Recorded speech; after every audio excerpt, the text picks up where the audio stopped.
Good morning student.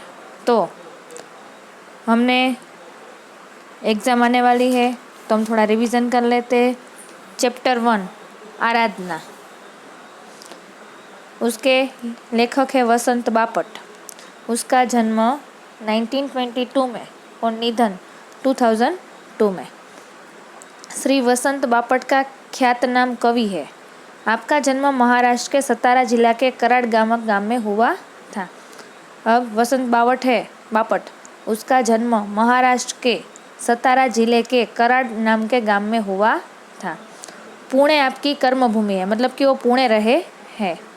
जन्म भले उसका महाराष्ट्र में हुआ, लेकिन उसकी कर्मभूमि कौन है? पुणे। राष्ट्र सेवा दल में आप अग्रणी रहे। जो राष्ट्र के लिए काम होता है उसके में आप सेवा के सबसे अध्यक्ष रहे, आगे रहे हैं। व्यवसाय से प्राध्यापक रहे हैं, मतलब व्यवसाय क्या था? टीचर का। आपके काव्यों में राष्ट्रभक्ति, समाज जागरण एवं मानवीय संवेदनाएं व्यक्त हुई है। जो आपके काव्य है उसमें हमेशा राष्ट्रभक्ति दिखाई देती है, या तो समाज जागरण के कोई नियम होते हैं, या तो मानवीय संवेदनाएं। सेतु, बिजली, शकीना, अकरावी, 11वीं, दिशा, तेजसी आपकी रचनाएं हैं। प्रस्तुत प्रार्थना में सत्यम शिवम सुंदरम की भावना के साथ दीन दुखियों की रक्षा करना, मानवता की उपासना करना, भेदभावों को दूर करना, भेदभाव से मुक्त होकर विश्व बंधुत्व की स्थापना करना जैसे वैश्विक मूल्यों का हस्तांतरण करने की प्रेरणा देने वाली यह प्रार्थना मराठी से अनुवादित है। अब आपको ऐसा भी पूछ सकते हैं कि आराधना है वो कौन सा उसका साहित्य प्रकार क्या है? तो प्रार्थना काव्य है। उसकी भावना क्या है? तो सत्यम शिवम सुंदरम की भावना है। इस काव्य में जो दीन दुखिया है उसकी रक्षा करने का काम करना है, मानवता की उपासना करनी है। जो हम मानव धर्म में रहते हैं, मानव धर्म निभाते हैं, उसकी उपासना करनी है, भेदभावों को दूर करना है और विश्व बंधुत्व की स्थापना करनी है। और ये प्रार्थना है वो मराठी से अनुवादित की गई है, मतलब ट्रांसलेशन किया हुआ है हिंदी में। एक बार काव्य का मतलब देख लेते। देव मंदिर चित्त मंदिर एक ही है प्रार्थना, सत्यम सुंदरम मान्यं की नित्य हो आराधना। अब उसका मीनिंग क्या है? तो कि कवि कहते हैं कि मेरी यह प्रार्थना है कि शरीर और मन से सत्य, शिव और सुंदर की आराधना हो। अब कवि कहते हैं, क्या कहते हैं? कि शरीर और मन से सत्य, शिव और सुंदरम ये तीनों की प्रार्थना करनी चाहिए, आराधना करनी चाहिए। लोग सच्चाई के मार्ग पर चले। लोग को कहाँ चलना है? सच्चाई के मार्ग पर। उनके मन में सुंदर विचार आए। जो देह मंदिर चित्त मंदिर कहते हैं ना, तो उसके मन में अच्छे विचार आने चाहिए। एक दूसरे के हित की बारे सोचे, मतलब एक दूसरे का अच्छा सोचने की भावना होनी चाहिए। दुखियारों का दुख जाए है यही मनोकामना, वेदना को पख पाने जगाए संवेदना, दुर्बलों के रक्षणार्थ पौरुष की साधना। मतलब कि प्रार्थना करते, कभी यहाँ प्रार्थना करते हैं कि दुखी लोगों को दुख से छुटकारा मिले। जो दुखी लोग हैं वो दुख से बाहर निकल जाए, एक दूसरे की पीड़ा का अनुभव करें। लोग एक दूसरे की जो पीड़ा होती है उसको अनुभव कर सके, संवेदना कर सकते। दुर्बलों की रक्षा के लिए शक्ति और साहस का उपयोग करें। जो दुर्बल लोग हैं, जो गरीब लोग हैं, उसके लिए, उसके रक्षण के लिए हमें शक्ति और साहस का उपयोग करना चाहिए। जीवन में नव तेज हो, अतरंग में भावना, सुंदरता की आश हो, मानवता की हो उपासना, शौर्य पावे धैर्य पावे यही है अभ्यर्थना। मतलब कि सबसे जीवन में, सबके जीवन में नया प्रकाश, नई चेतना हो। नवतेज मतलब नया प्रकाश हो, नई चेतना हो। सबके हृदय में सुंदर भावनाएं हो। सबके मन में क्या होना चाहिए? अतरंग में भावना, मतलब कि सबके हृदय में सुंदर भावनाएं होनी चाहिए एक दूसरे के प्रति। सबके मन में सुंदर आशाएं हो। बधाईना मन में શું હોવું જોઈએ? सुंदर आशा। और सब मानवता की पूजा करे। जो मानवतावाद है, मानव की एक दूसरे की उपासना करे। सभी लोग शौर्य और धैर्य प्राप्त करें, यही प्रार्थना है। भेद सभी अस्त होवे वेर और वासना, मानवों की एकता की पूर्ण हो कल्पना, मुक्त हम चाहे एक ही बंधुता की कामना। मतलब कि कवि की इच्छा है कि मनुष्य मनुष्य के बीच सारे भेदभाव है वो समाप्त हो जाए, किसी की किसी से दुश्मनी न हो और लोगों की बुरी इच्छाएं नष्ट हो जाए, सभी मनुष्य एकता का अनुभव करें और स्वतंत्र और बंधुता की कल्पना कर सके। देखते हैं स्वाध्याय। तो पहला है एक एक वाक्य। अब जरूरी नहीं है कि आपको पहले ही बोल दिया है, मैम ने भी बोल दिया है, सबने बोल दिया है कि जो जो आपको क्वेश्चन आंसर स्वाध्याय में दिए वो नहीं आएंगे, आपको उसमें से ढूंढने होंगे काव्य में से। तो आपको पूरे काव्य की समझ लेनी चाहिए। तो पहला प्रश्न है, कवि नित्य कैसी आराधना चाहते हैं? तो कवि नित्य ऐसी आराधना चाहते हैं कि जिसमें सत्यम, सुंदर और मांगल्य की भावना हो। क्या हो? नित्य आराधना मतलब जब प्रार्थना करते हैं नित्य रोज, तो क्या चाहते हैं कवि? तो कवि चाहते हैं कि सत्य, सुंदर और मांगल्य की भावना हो। कवि किसकी मनोकामना चाहते हैं? तो कवि दुखी लोग हैं वो दुखों से मुक्त हो जाए, ऐसी मनोकामना कवि चाहते हैं। कवि दुर्बलों के रक्षण किसकी साधना करते हैं? तो कवि दुर्बलों के रक्षण में पौरुष की साधना करते हैं। कवि किसकी अभ्यर्थना करते हैं? तो कवि सबके जीवन में नया प्रकाश आने की अभ्यर्थना करते हैं। कवि कैसी बंधुता की भावना करते हैं? तो कवि ऐसी बंधुता की कामना करते हैं जिसमें सब स्वतंत्र होकर भाईचारे की भावना से जुड़े रहे। अब नीचे का है प्रश्नों के उत्तर दीजिए। कवि कैसे मांगल्य की आराधना करते हैं? तो मांगल्य अर्थात कि सबका कल्याण हो। मांगल्यનો मतलब શું થાય? सबका कल्याण हो। कवि चाहते हैं कि सब लोग सत्य के मार्ग पर चले, सबके मन में सुंदर विचार आए और सब एक दूसरे के कल्याण की बात सोचे। इस तरह कवि सबके कल्याण की कामना करते हुए मांगल्य की आराधना करते हैं। कवि के अनुसार किसके दुख दूर होने चाहिए? तो कवि के अनुसार लोगों के जीवन में तरह तरह के दुख है, इन दुखों से छुटकारा पाने का उन्हें कोई मार्ग नहीं सूझता। वो बाहर कैसे निकले वो उसे नहीं पता चलता। उन्हें दूसरों की सहानुभूति भी नहीं मिलती। वे स्वयं अपने दुखों से मुक्त नहीं हो सकते। ऐसे अपेक्षित और असहाय लोगों के दुख दूर होने चाहिए। कवि की क्या अभ्यर्थना है? तो कवि चाहते हैं कि मनुष्य के जीवन में नया प्रकाश आए, नई चेतना का अनुभव करे, उसके हृदय में सुंदर और नए विचार हो, उसकी सभी आशाएं पूरी हो, वह मनुष्य की पूजा करे, सब लोग धीर और वीर बने।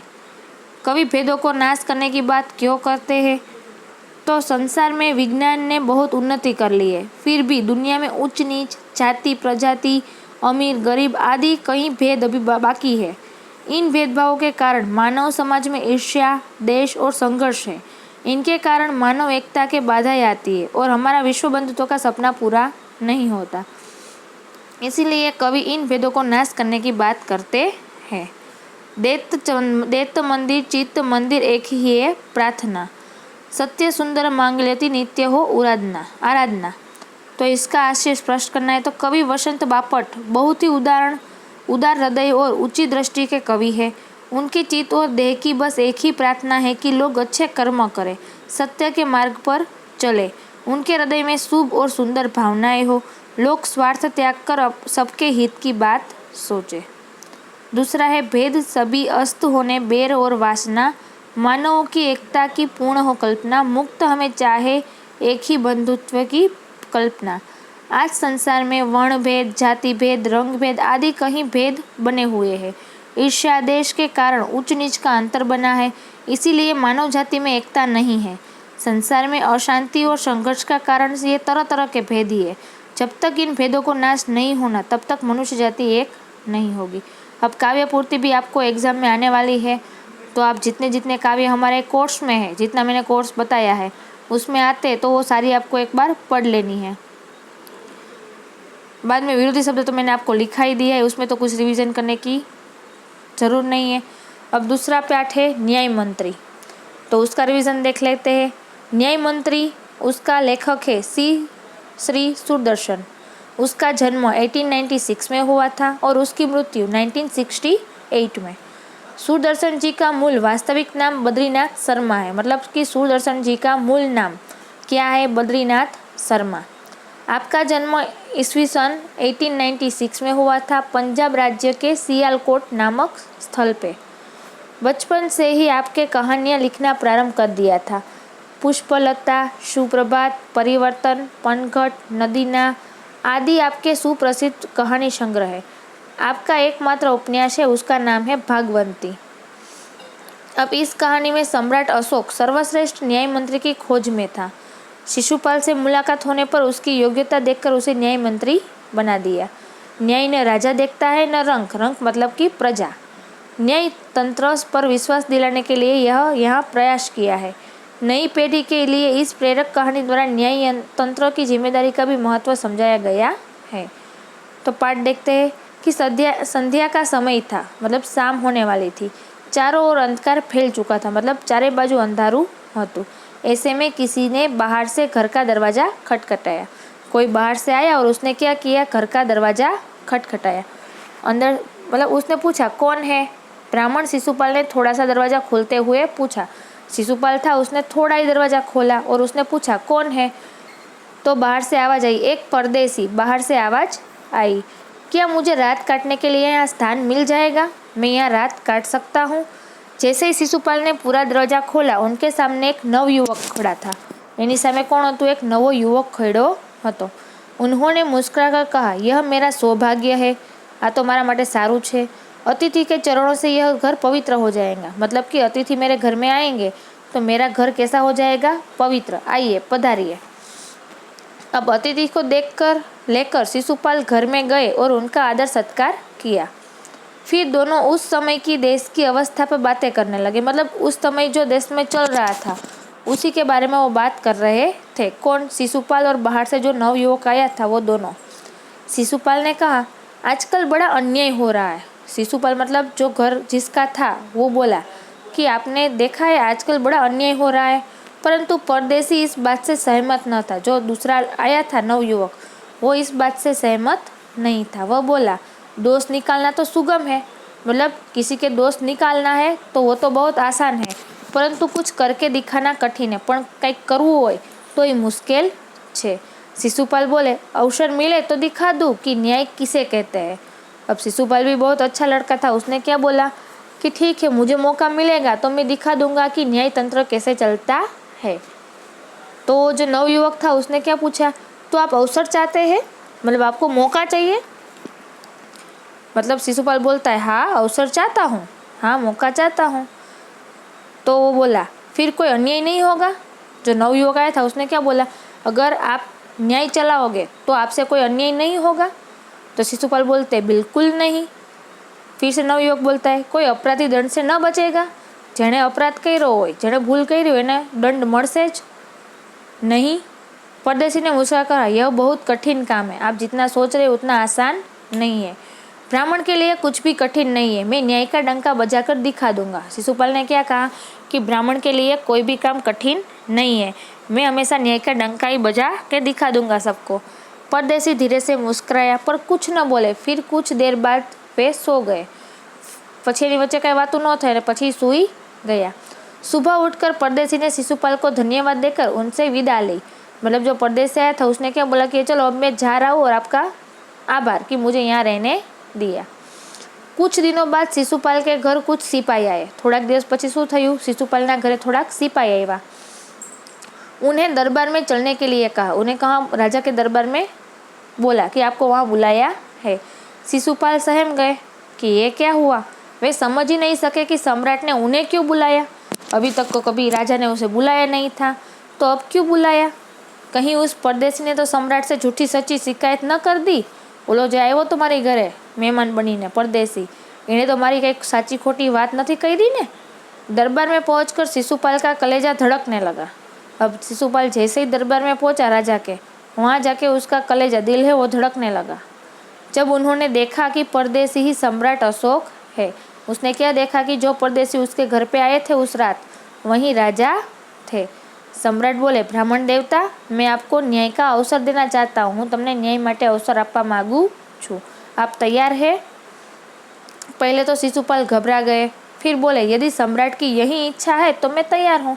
हाँ, जो तुम्हारी आ इच्छा है तो हूँ तैयार छूँ। बहुत ठीक, कल से आप न्याय मंत्री हुए। कल से તમે શું છો? न्याय मंत्री। सम्राट ने कहा और अपने हाथ से अंगूठी उतारकर शिशुपाल को पहना दी। એના હાથમાંથી જે અંગૂઠી હતી ઉતારી અને શિશુપાલને પહેરાવી દીધી। यह सम्राट अशोक की राज मुद्रा थी। क्या थी? राज मुद्रा। अब शिशुपाल न्याय मंत्री थे। शिशुपाल क्यों बनी गया? न्याय मंत्री। उन्होंने राज्य की समुचित व्यवस्था करना आरंभ कर दिया। बड़ी व्यवस्था से सारी करवा लग गया। उनके सुप्रबंध से राज्य में पूरी तरह शांति रहने लगी। ज्यारथी न्याय मंत्री बना त्यारथी आखा राज्य में शांति थई गई। किसी को किसी प्रकार का भय ही नहीं था। कोई थी डरतु न हतुं। लोग दरवाजे तक खुले छोड़ जाते थे। लोको हता ई पण पोताना दरवाजा खुला मूकीने गमे त्यां फरी आवता हता।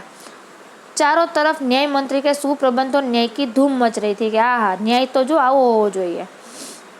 लगभग 1 महीने बाद किसी ने रात में एक पहरेदार की हत्या कर दी।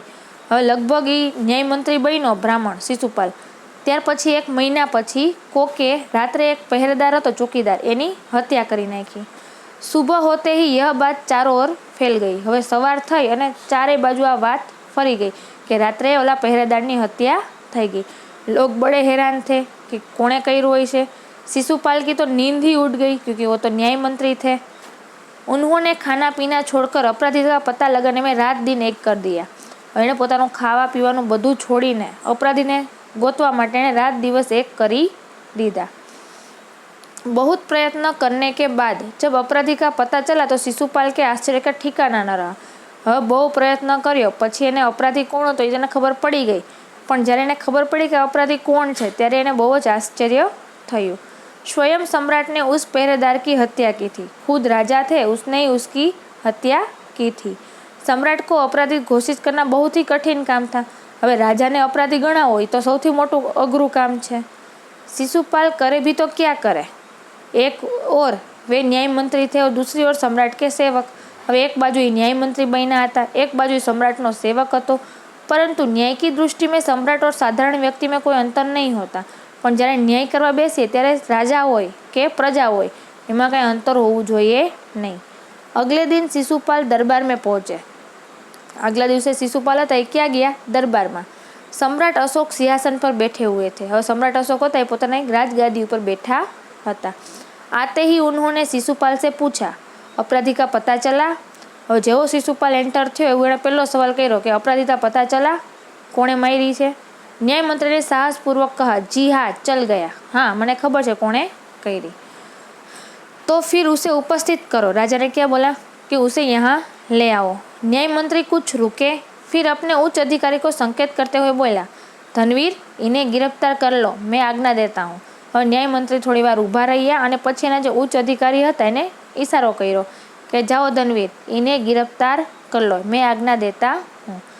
उसने संकेत सम्राट की ओर कहा था। उसने जो इशारा किया था वो किसकी ओर किया था? राजा की ओर।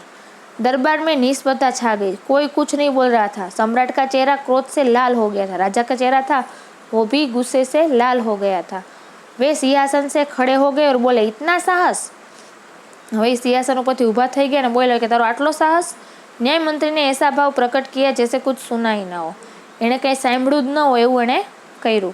उन्होंने अपने शब्दों को फिर दोहराया, धनवीर देखते क्या हो, अपराधी को गिरफ्तार करो। शू सांभळस, हूँ जोवस, आने गिरफ्तार कर। दूसरे ही क्षण सम्राट के हाथों में हथकड़ी पड़ गई थी। बीजी मिनिट में हूँ थयुं हतुं तो के सम्राट अशोकना हाथ में हथकड़ी लागी गई हती। न्याय मंत्री ने कहा, अशोक तुम पर पहरेदार की हत्या का आरोप लगाया जाता है। न्याय मंत्री हूँ कीधुं कि अशोक राजा आप पे जो पहरेदार था उसकी हत्या का आरोप लगाया गया है। तुम इसका क्या उत्तर देते हो? तू आनो हूँ जवाब आपीश?